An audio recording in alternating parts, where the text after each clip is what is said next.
Here we are asked to factor 3x squared minus 11xy plus 6y squared. So step one is to see if there's a greatest common factor. I look at all three of these terms and I realize there's nothing that they have in common as a factor. Step two is to count the number of terms and then figure out what strategy are you going to use. So I see here that there are three terms. So if there are three terms, I know that the strategy I'm going to use is going to be the Xbox method, which only works for three terms. So the Xbox method, I'm going to write it out like this. So the Xbox method tells me to look at the first term and the last term and write out all the factors of the first term and the last term. So here, 3x squared, what multiplies to give me 3x squared? Well, 3x times x gives me 3x squared. Next up, what multiplies to give me 6y squared? Well, several options, right? There's 3 times 2 will give me 6y squared, or 2 times 3, or 6 times 1, or 1 times 6. So I have 4 options to pick from. So let's just try one of them. I'm just going to try whichever one. Let's try 6 and 1. I'm just going to try this. Okay, who knows? I'm not sure if I picked the right one or not, but let's try it. So I'm going to have 6 and 1, but it's not just 6 and 1. It's the y squared here too, so I have to have y times y. 6y times 1y gives me 6y squared.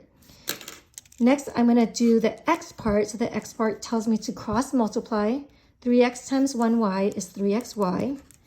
X times 6y gives me 6xy. And I ask myself, can I add or subtract this to give me negative 11? And the answer is no. If I add it, I get 9. If I subtract it, I get 3. So these numbers do not work. So goodbye. Let's try 1 and 6. So here I'm going to try different set of numbers, 1y and 6y. So when I cross multiply, I get 3x times 6x gives me 18y.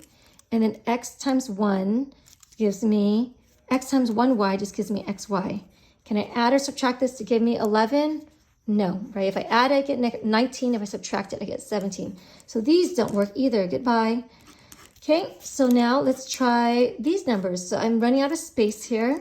So I'm just going to rewrite it on the bottom. 3x and x are down here.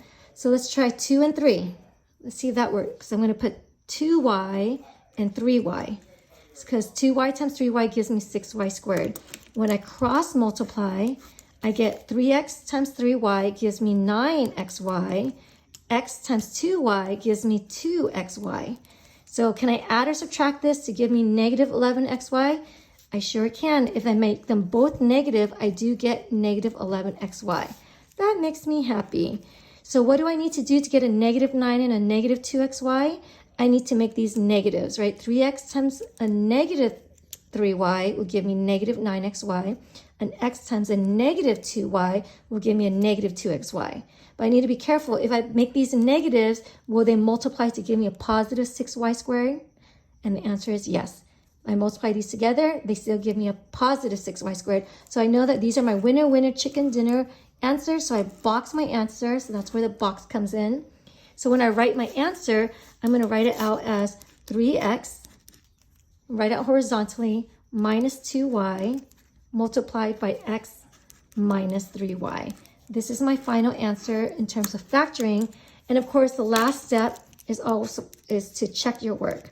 So I'm going to check my work by multiplying through. 3x times x is 3x squared. 3x times negative 3y is negative 9xy. Negative 2y times x is negative 2xy. Negative 2y times negative 3y is positive 6y squared.